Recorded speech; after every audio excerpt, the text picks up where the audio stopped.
Aizahum.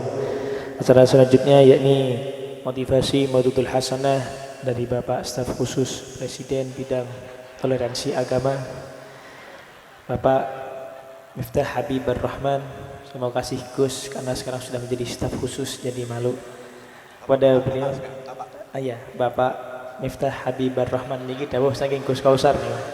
Dawuh saking Gus Kausar, Bapak staf khusus Pak Miftah Habibur Rahman, pada beliau kami persilakan. Shallu ala Nabi Muhammad.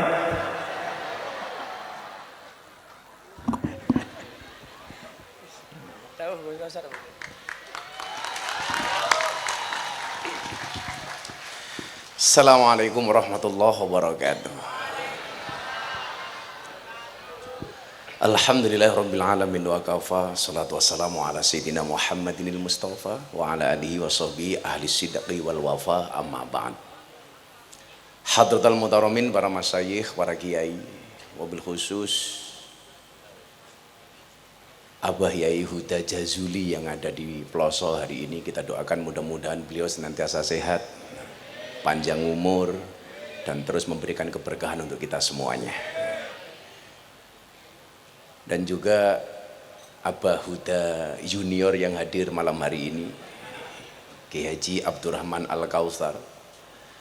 Kenapa kalau saya tanya sama beliau kok saya bayar pajak? Karena saya ngerti betul kaidah ana abdun man alamani walau harfan wahidan. Aku ki budak marang sapa wae sing ngajari aku senajan to mung sak huruf. Senajan to pitunge Gus Kausar ki kebablasan. Tapi kula seneng duwe guru nom seperti beliaunya ini.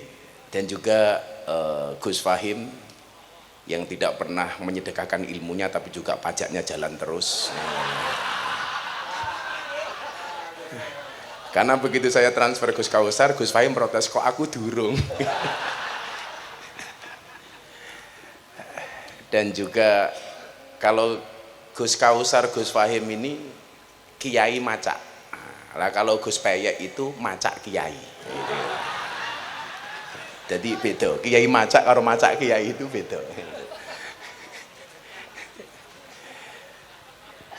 Dan juga para kiai jajaran PCNO Syuriah dan Tanfidiyah PCNO Sidoarjo yang saya muliakan.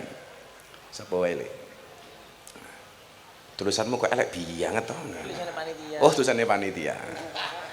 Rawuh panjenenganipun Kiai Haji Syafi'i Misbah, Kiai Haji Salam Mujib, Kiai Haji Nur Khalis Misbah, Kiai Haji Munif, Kiai Haji Azuli Soleh, Kiai Haji Soleh Qasim. Ini biasanya menyebutkan nama-nama seperti ini bukan karakter kiai tapi karakter pejabat. Wabil khusus Ananda, kalau saya manggil beliaunya ini Ananda. Kenapa? Karena Alek Pablo ini, si saudara Zaidan ini, yang saya sering bilang sama beliaunya, nggak penting kowe iki nasabe Kanjeng Nabi apa ora, sing penting kontribusimu untuk umat. Nah, nafiun li ghairi itu lebih penting daripada sekedar nasab. Jadi Habib Zaidan menika bin Haidar bin Umar bin Hasim bin Ali bin Yahya. Umar menika adiknya Habib Lutfi. Jadi Habib Zaidan ini cucu ponaan dari Habib Lutfi. Kalau dengan Habib Idin malah belas nggak nyambung, belas nggak nyambung. Tapi kalau dengan istrinya Habib Idin itu nyambung. Nah, ini Habib Zaidan. Maka mohon maaf Habib, beli sawo dapatnya gorengan. Kalau kamu jomblo, kapan kelonan? Iya.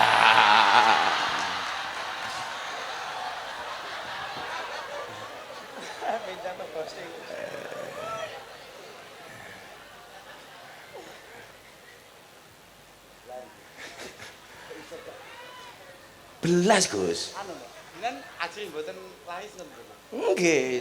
Jadi dia itu punya prinsip Gus. Gara-gara maca hadis nih loh. Jadi bahwa dia berpendapat jomblo itu investasi. Gara-gara dia membaca man asyqa fa'afa fakatama famata mata syahidan. Sing sapa wonge jatuh cinta, kemudian dia mampu menjaga kesuciannya, dia mampu menyembunyikannya, kemudian dia mati, maka dia mati dalam keadaan syahid. Jadi Zaidan yang Sidoarjo, kemudian dia jomblo, ketemu begenggek, dia bisa menjaga kesuciannya. Lah, kok umpama pas sholawatan mati kelekan mic, lah itu matinya sahid, matinya sahid. Oke Bapak, pesan khusus. Oke Bapak. Padahal kan undang-undangnya jelas, idza ahabba ahaduhum sahibahu falyatihi fi manzilihi falyukhbirhu annahu yuhibbuhu lillah. Barang siapa mencintai saudaranya, hendaklah dia datang ke rumahnya, kemudian dia berikan kabar kepadanya, "Dek, aku mencintaimu karena Allah." Ngomong, Beb. Ngomong jatuh cinta rawani ngomong mau gonta-ganti warna rambut. Ya. Apa ini? Dan malam hari ini alhamdulillah juga dihadiri sama Pak Bandi. Mohon maaf Pak Bandi, saya pejabat jadi nggak bisa kampanye Pak Bandi ya.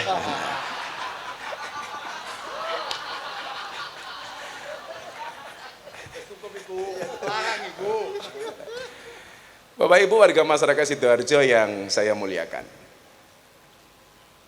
Demi Allah, Gus Kausar ini menjadi salah satu saksi bahwa saya menolak dari awal mendapatkan jabatan dari Pak Prabowo Subianto. Awal mula saya ditawari menjadi Menteri Agama, saya menolak. Saya ditawari menjadi Wakil Menteri, saya menolak. Sempat kemudian mau ditawari sebagai Kepala Badan Penyelenggara Haji, saya menolak. Pertimbangannya sederhana. Kalau saya jadi menteri, waktu saya habis fokus untuk di kementerian. Kulo mboten sakit ketemu kali Bapak Ibu Sidoarjo. Saya nggak bisa ngalor ngidul wirawiri. Yang paling berat bagi saya kalau jadi menteri, saya harus potong rambut. Makanya hari ini heboh begitu orang bertanya, lihat saya di media, di kamera, kok Gus Miftah rambutnya hilang.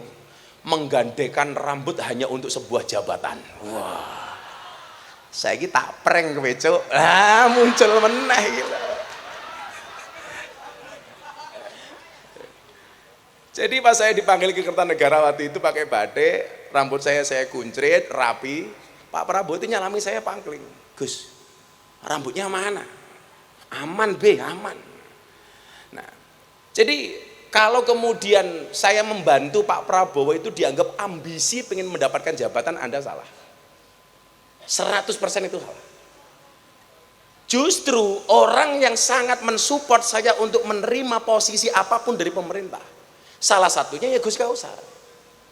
Abah niku dawuh, lah Guse mboten nampi jabatan apapun dari Pak Prabowo. Padahal kita berharap Gus Miftah itu menjadi jembatan komunikasi kami kalangan pesantren kepada Pak Prabowo. Makanya kemudian ini menjadi pertimbangan bagi saya, apakah ini saya terima atau enggak. Lah kula ngomong kula tak istikharah dhisik alas mundobos. Lah wis ati karep niku lah ora perlu diistikharah mestu metu. Ngerti, Beb? Dadi lah awakmu iki seneng karo cewek, ora usah mau istikharah langsung ditembak. Oh no. Kecuali ku ana pilihan, ana rondo karo gadis. Aku kira-kira sing ndi? Mau istikharah apik, tapi ingat sebelum kamu istikharah kamu yakinkan dua-duanya mau sama kamu. Gitu loh. Sing paling cilaka wis istikharah ora ana sing gelem lah modar kowe.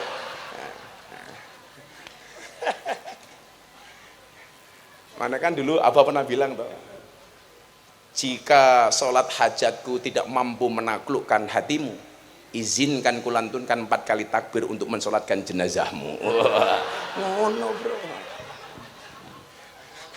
Ngono Bib gitu. Paya rasa melu-melu paya masak kiai enggak ya.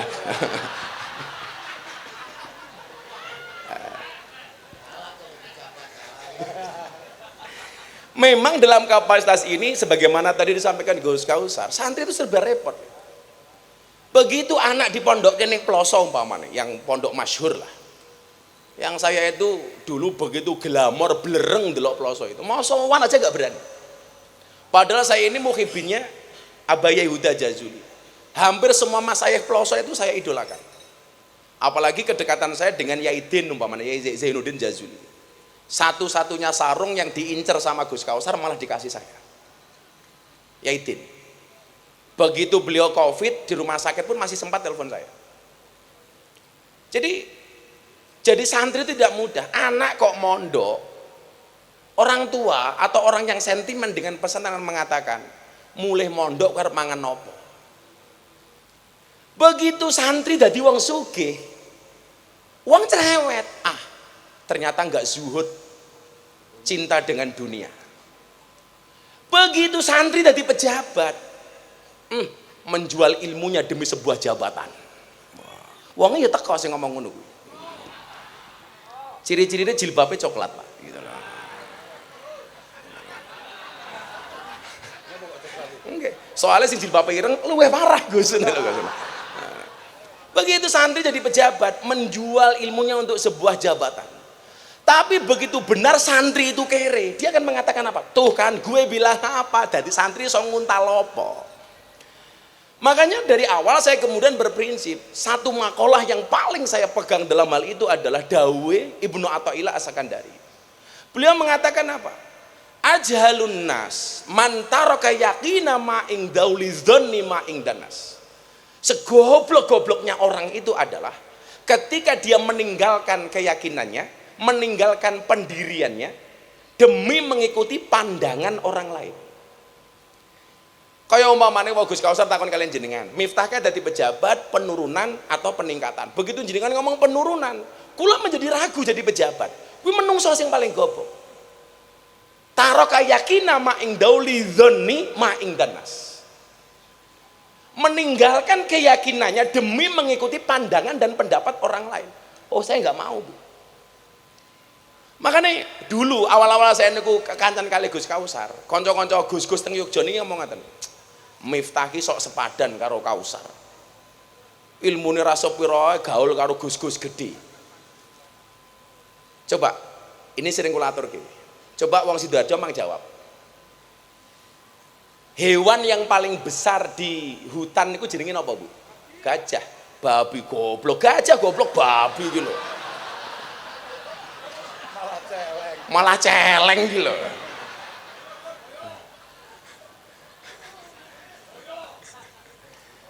Gajah, Bro.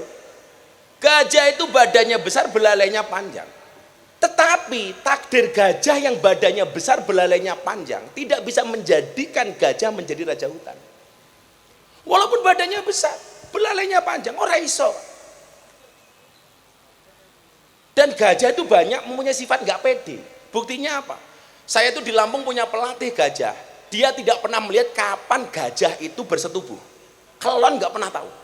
Soalnya gajah isin, awake gede manuke cilik. Gitu. Makanya saya punya kesimpulan lah wong lanang wetenge gede kuwi biasane manuke cilik. Orang percaya, ayo sepil, ayo sepil.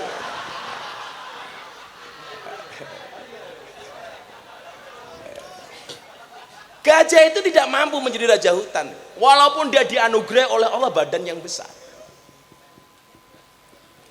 Hewan yang paling tinggi jerapah, tapi ketinggian jerapah tidak bisa menjadi wasilah jerapah untuk menguasai hutan. Nggak ada cerita jerapah jadi raja hutan. Hewan yang larinya paling kencang, larinya paling banter, citah.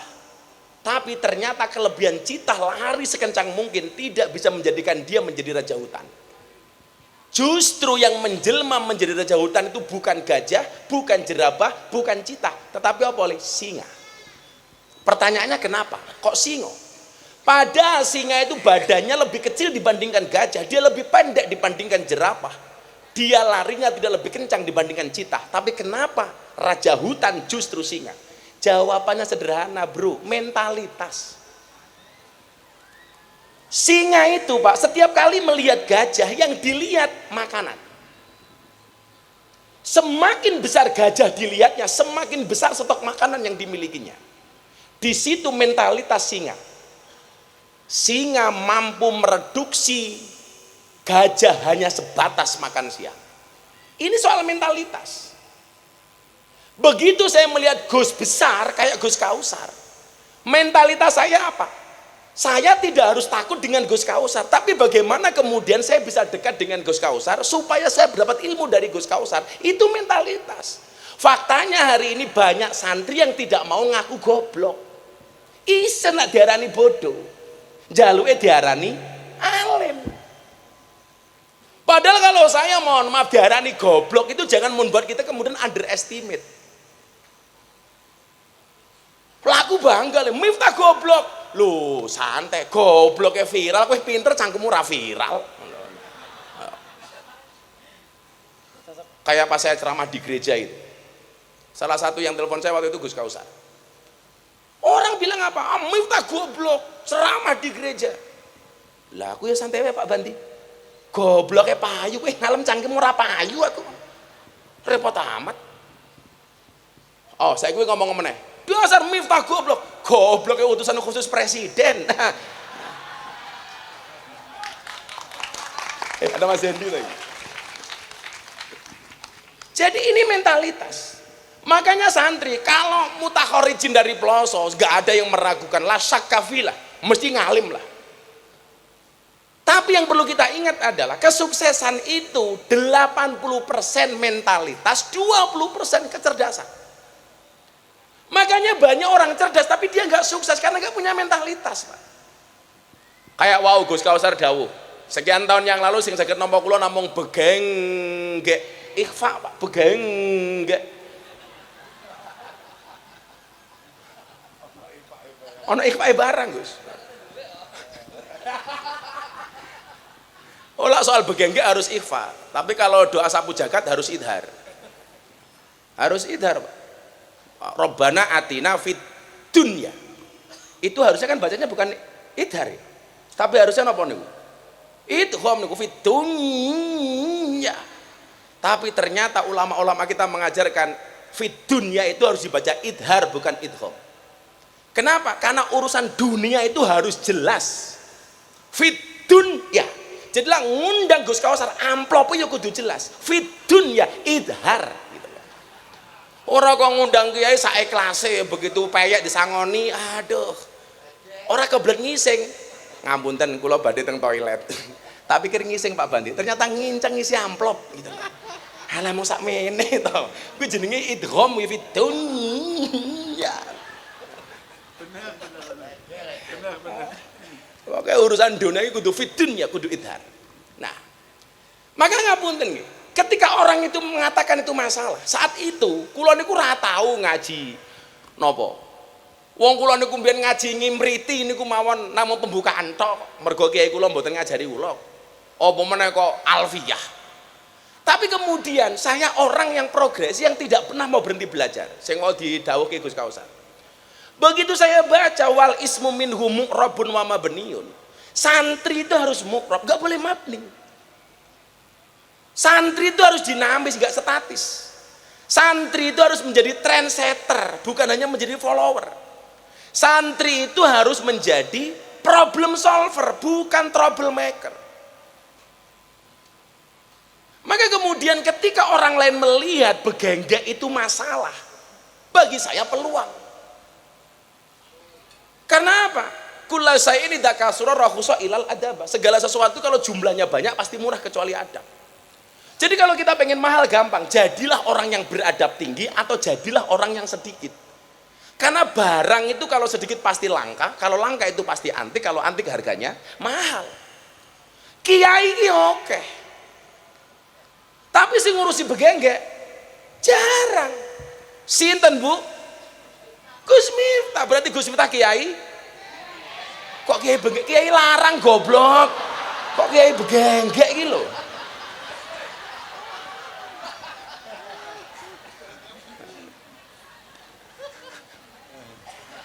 Sabot. Baliknya kok neng begengge iki lho. Jadi mu'rab itu optimis, berkembang. Kemarin kan tak sampaikan di hadapan Pak Jokowi terakhir sebelum beliau purna itu. Apa sih bedanya orang optimis sama pesimis? Bedanya itu cara pandang.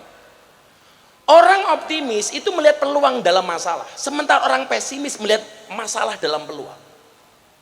Kalau orang optimis ada gelas, isinya separuh, dia akan mengatakan alhamdulillah masih separuh. Tapi kalau orang pesimis mengatakan apa? Tinggal separuh. Orang optimis melihat lebihnya, sementara orang pesimis melihat kurangnya. Di situ saya sadar diri aku ki goblok. Makanya saya harus belajar. Saya nggak boleh berhenti belajar. Makanya beliau ngomong tole. Ketika Pak Prabowo nawari saya menteri waktu itu saya bilang, Pak, percaya diri itu penting Pak, tapi sadar diri jauh lebih penting. Pokoknya rupa-rupa jomblo kayak Habib Zaidan gitu, harus sadar diri, sadar posisi, sadar rai. Tapi raimu ganteng kok. Tapi lah nganggo teori ini anak Nabi Adam sing ganteng kuwi justru bojone elek. Sing lanang elek, sing wedok ayu. Mila kan Habib Zaidan ganteng berarti bojone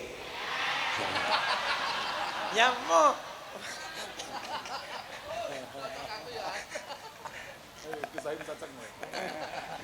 Santri-santri ploso langsung batin. Santri-santri ploso langsung batin. Kok neng Jazil ayu berarti Gus Kausar.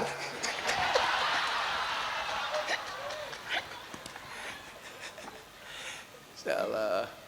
Kalau lagi tenan Pak, lah kali ploso niku hati saya tertambat. Mula sak dawuh Gus Kausar kula monggo kali nggih. Soalnya kula niku ngrumangsani. Al ilmu la yudraku illa bi ta'allum wal khidmatu la tutriku illa bil khidmah. Jadi lawang kaya kula niku ngrumangsani bodoh, satu-satunya supaya saya mendapatkan barokah ilmu itu ya harus khidmah. Lah saya itulah kali Abah Yai Abah Huda. Ati kula niku betul-betul ta'alluq. Soalnya kula ngrumangsani niku wau. Satu-satunya peluang saya untuk mendapatkan keberkahan ya khidmah. Khidmah kepada kiai-kiai yang bener-bener mukhlis, kiai-kiai sing ikhlas. Makanya satu ketika kan kula diatur kali Gus Kausar sowan Abah. Waktu Gus Kausar matur ngeten kali Abah, "Bah, Gus Miftah niku lak diundang pejabat, diundang BUMN niku larange ra umum, Mbah." Saya pikir waktu itu Abah Yaidah niku duka-duka marah-marah, ternyata mboten lho. Ki santri-santri ploso yo. Saksine Gusmu. Waktu itu beliau mengatakan apa? Ro'a itu ahakul hakul mu'allim. Hak sing paling haki hak guru. Sehingga saya pede, maka kemudian mengkreat diri saya seperti itu.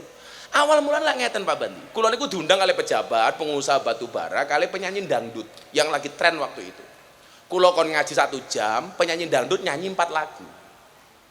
Mulai acara waktu itu ya. Penyanyi dangdutnya disangoni 150 juta. Kiai ini sing ceramah disangoni 75 juta. Itu di hadapan saya Pak. Langsung tak balik ke Pak pejabat wis ora usah disangoni saya. Saya mulai. Sudah sing disangoni penyanyi dangdut saja. Saya enggak usah. Begitu ke hotel pejabatnya moro teng kamar kula. Gus, ngapunten, ada yang salah. Mboten ting salah Pak. Tapi sampean niku lucu. Penyanyi dangdut nyanyi 4 lagu tok, mung buka titik, jos. 150 juta. Ayo. Gus Kausar dengan segala intelektualitas dan dengan segala keilmuannya, larepe ngaji niku ya Allah persiapane. Mutolaah sekian jam. Disangoni saonone. Ini enggak fair. Saya matur sama beliaunya, kalau begini cara Bapak memperlakukan artis dengan kiai, maka selamanya anak-anak Indonesia itu bercita-cita jadi artis dangdut, tidak mau jadi kiai. Soalnya artis dangdut luwih diregani daripada kiai. Di satu sisi Pak, saya akan dihajar sama orang-orang yang sok agamis ini. Tapi di satu sisi saya memberikan harapan. Bukankah agama itu hadir untuk memberikan harapan liman kana yarjullah? Ini harapan bagi para santri, ternyata kiai itu juga bisa dihargai mahal. Ternyata jadi kiai itu tidak kalah keren dibandingkan artis. Dan yang berani mendobrak sekat-sekat itu, aku jadi korban rapopo. Enggak masalah bagi saya. Saiki entuk akeh dhewe. Ya lumrah pionir, Bro. Makanya mohon maaf Gus Payek, Gus Fahim, Gus Kausar, Habib Zaidan, kita berada di atas panggung yang sama tapi dengan amplop yang berbeda.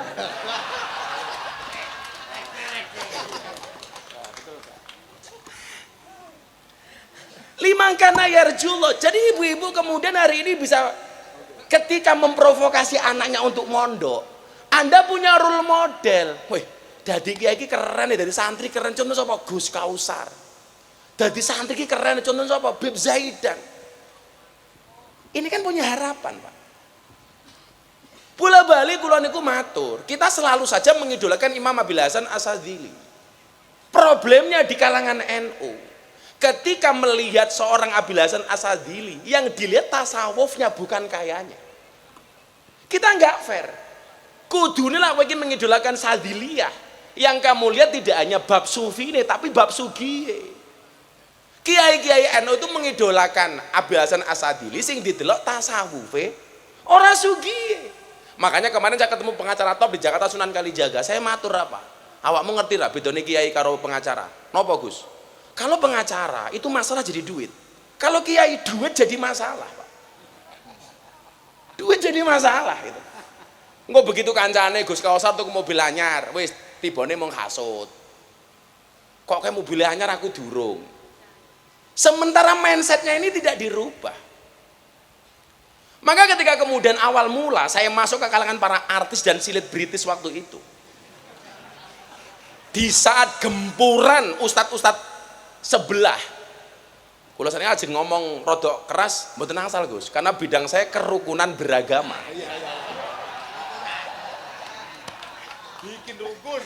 Bikin rukun gitu. Kalau ingin matur, saya mau bikin rukun Pak, tapi problemnya orang Indonesia itu karakternya banyak seperti wasit sepak bola, lari ke sana kemari mencari kesalahan orang lain. Ini mau, sing paling ciloko sekarang banyak orang Indonesia karakternya seperti wasit tinju. Jadi ono wong rangkulan, dipisah, wong teman-teman dijarke kan bajingan wile. Wasit tinju. Padahal kudune kaya awake dhewe niki lebih banyak belajar dari tukang beca. Tukang beca itu orang paling sabar sedunia li. Nunggu penumpang orang teko becake tumpaki dhewe li.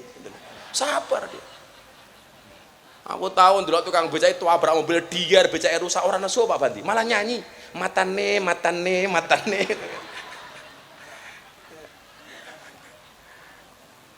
Maka kita bersyukurlah hari ini pas hari santri, alhamdulillah OTW 1 abad ploso. Yang saya mungkin bukan mutakhorrijin sah dari Ploso, tapi saya ngarep betul saya ini diakui sebagai santrinya Ploso. Maksud saya begini, aku ki sing wong Jawa wae lho, aku bangga itu loh. Kenal karo wong Ploso. Lah awakmu dadi santri Ploso, enggak punya kegembiraan lebih ku ya goblok menurut saya. Stempel Plosomu kok enggak bisa kamu maksimalkan, kamu rugi gitu.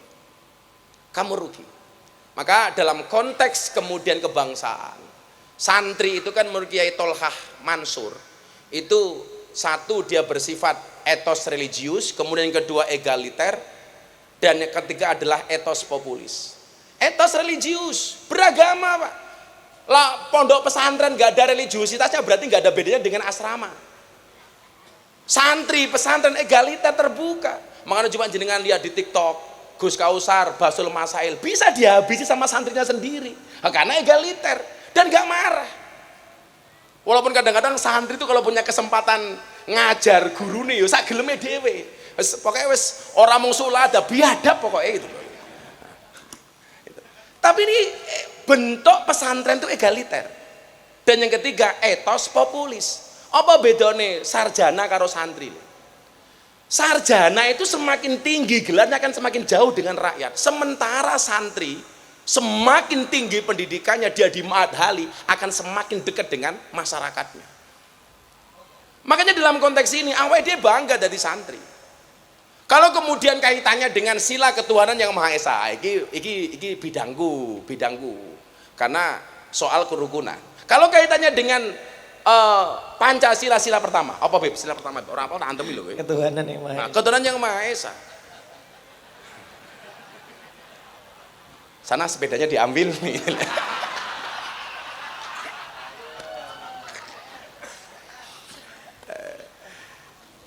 Ini santri berada pada posisi yang dia wasatiyah tidak ekstrim kanan maupun ekstrim kiri. Wa kadzalika ja'alnakum ummatan wasatan. Ekstrim kiri dia tidak ateis, ekstrim kanan dia tidak mengenal pluralisme agama. Kalau bahasanya bahasa Muzadin itu riyen apa Gus Kausar, pluralisme agama itu agama tahu campur. Karena pluralisme agama itu menganut paham semua agama itu sama. Jalan untuk menuju Tuhan. Dan ini Gus ngapunten, ini menjadi wasilah Deddy Corbuzier masuk Islam ya gara-gara ini sebenarnya. Gara-gara dia bertanya apa pandangan Gus Miftah terhadap pluralisme agama. Saya bilang, saya nggak setuju ketika orang mengatakan semua agama itu benar titik. Saya nggak setuju. Semua agama itu benar bagi penganutnya. Karena inna dina indallahil Islam. Bagi kita orang Islam harus mengatakan agama yang paling benar menurut saya adalah Islam. Tapi undang-undangnya apa? Wala tasubbul ladzina yad'una min dunillah fayasubbullah adwan bighairi ilm. Kita nggak boleh menghina agamanya orang lain. Dalam konteks itu Pak Kiai, saya itu sering dibilang kebablasan gara-gara saya mengatakan begini. Selamat Natal untuk kawan-kawan saya Kristiani. Rayakanlah Natalmu dengan sukacita sebagaimana aku Miftah merayakan Idul Fitri dengan sukacita. Saya dorong orang Islam untuk masuk ke masjid. Kenapa? Karena masjid itu menjadi wasilah kebaikan dari orang Islam. Karena kalau orang Islamnya baik, orang Kristennya aman. Saya dorong orang Kristen untuk masuk ke gereja. Kenapa? Karena gereja itu menjadi wasilah untuk menjadi orang Kristen yang baik. Kalau Kristennya baik, Islamnya aman. Kalau Kristennya baik, Islamnya baik, Hindunya baik, Budanya baik, Konghucunya baik, Indonesia aman. Maka saya bilang, beda agama itu bukan musuh tapi partner dalam kebaikan. Itu kalau Habib bilang saya staf khusus, kamu merendahkan saya. Utusan khusus le, menghina cah cilik.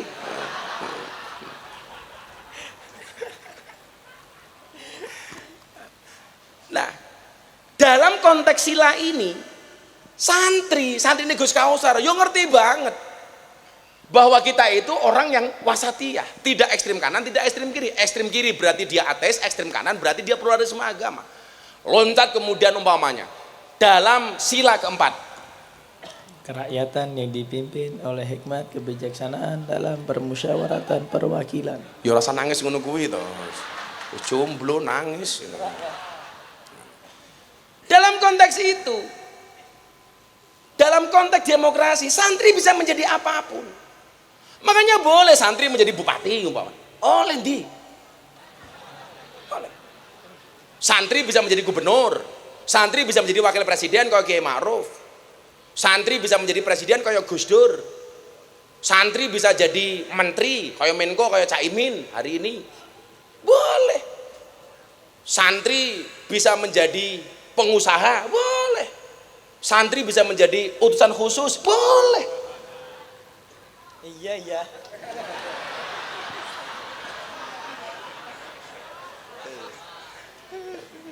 Dalam konteks demokrasi. Sehingga maksud saya begini loh Bapak Ibu. Mau saya ingatkan gitu. Ketika berbicara fastabiqul khairat, saya itu kok memahami menjadi yang terbaik di posisi masing-masing. Bukan rebutan posisi. Mbok dipiye-piye, no aku kon ngalim kaya Gus Kausar, orang mampu tekuran nyanda. Tapi lah Gus Kausar kon kentir kaya aku, ya ora mampu Pak. Gus Kausar ketemu Purel, wah, yo wassalam. Dan saya yakin Neng Jazil pasti tidak akan pernah mengizinkan, soalnya Neng Jazil tahu batas kemampuan Gus Kausar. Orang mungkin diizini. Wadene bojoku ki lilo ya mergo ngerti kemampuanku lah.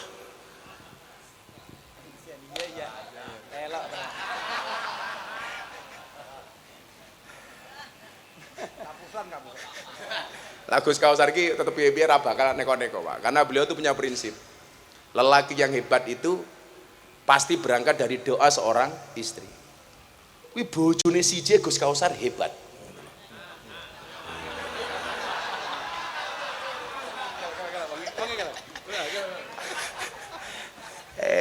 Begitu loro ya mulai goblok dadak.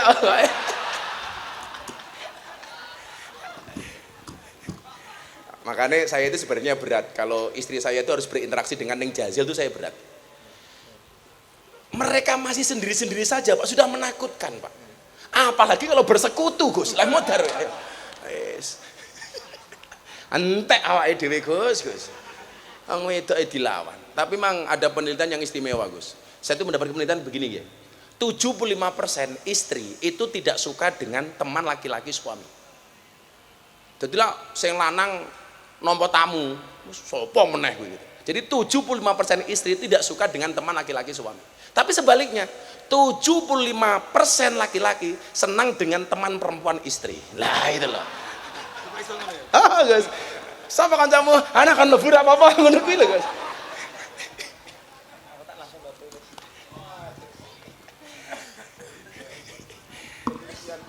Jadi ngaten nggih, ayo kanca-kanca kita bangga lah. Hari santri ini saya pikir tidak hanya sekedar hadiah dari pemerintah. Bahwa kemudian sejarah hari santri ini kan tidak gemen-gemen, Pak. Berangkat dari bagaimana kemudian pemerintah menghargai hubul waton minal iman. Artinya ini tidak hanya sekedar formalitas. Makanya yuk pesan saya satu lah. Kalau kemudian kita ngomong masalah rukun, kok saling mendukung lah. Fastabiqul khairat, dadi bupati sing apik. Makanya aku orang gagas, iki Zaidan iki nasape Kanjeng Nabi tenan apa ora aku kira gagas. Nyenenge wong sakmene mbane iki wis apik cangkemmu le. Wis apik. Iya iya. Iya toh? Iya iya. Mau melasi lho ya Allah, ya Allah. Malah wingi seneng karo cah wedok ora wani ngomong. Lah aku lak ngomong toh, mencintaimu adalah fakta, tapi memilikimu hanyalah kata. Apabila Antartika adalah batas tepi bumi, maka antar kita cukup hanya mengagumi. Iya. Ya Allah lele. Ini malah jawab. Jika cinta tidak direstui, maka didik bayi jadi solusi. Lah. Iya Zaidan jangan. Kue mumpung nasi Sidoarjo le, cinta ditolak, Gus Peyek bertindak.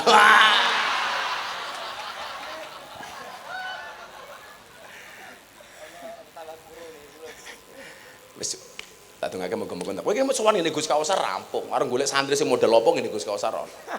Yakin. Yang jelas jodoh itu akan datang di waktu yang pas. Pas kamu kaya, pas dia janda. Iya.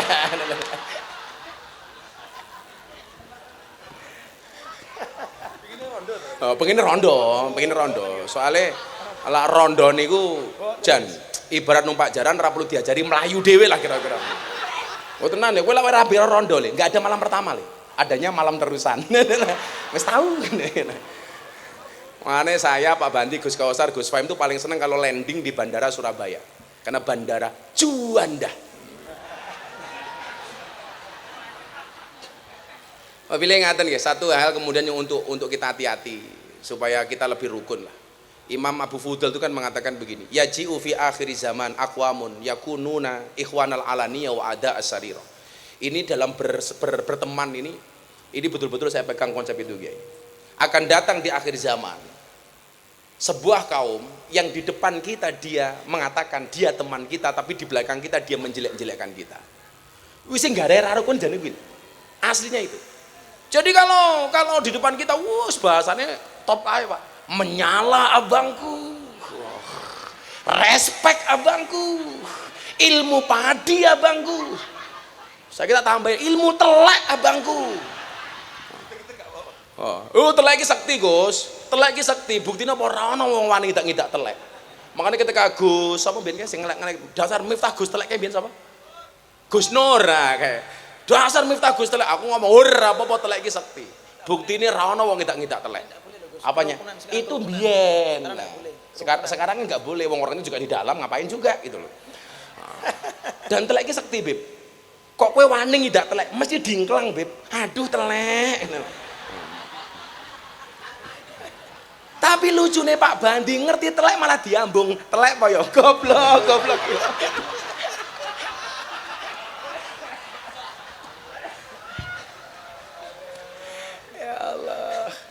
Jadi nggak usah lah kita mencari-cari kesalahan orang, ngelek-ngelek uang. Semuanya bimigdari lah sesuai dengan ukuran masing-masing. Mula seneng banget kekancan orang-orang kayak Gus Kausar yang kemudian mengingatkan saya kepada la tashab man la yuniduka halu wa la yadulluka 'alallahi maqalu. Lah orang-orang ketika bersahabat ketemu kali Gus Kausar jenengan tambah alime. Ndelok Gus Fahim jenengan tambah khusuke. Ndelok Gus Peyek jenengan tambah pekoke. Itu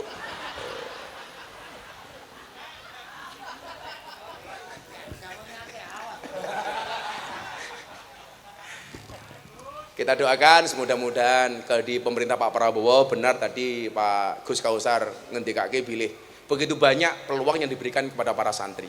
Mudah-mudahan ini menjadi kabar baik bagi bangsa Indonesia. Bapak Ibu, akhirnya saya sering matur, kita lahir di zaman, banyak di antara kita yang lahir di zaman Pak Harto, tumbuh berkembang di zaman Pak SBY, mulai berkarir di zaman Pak Jokowi. Insya Allah kita sukses di zaman Pak Prabowo. Terima kasih. Assalamualaikum warahmatullahi wabarakatuh. Waalaikumsalam warahmatullahi wabarakatuh. Terima kasih Bapak utusan Presiden yang sudah menyampaikan beberapa motivasi.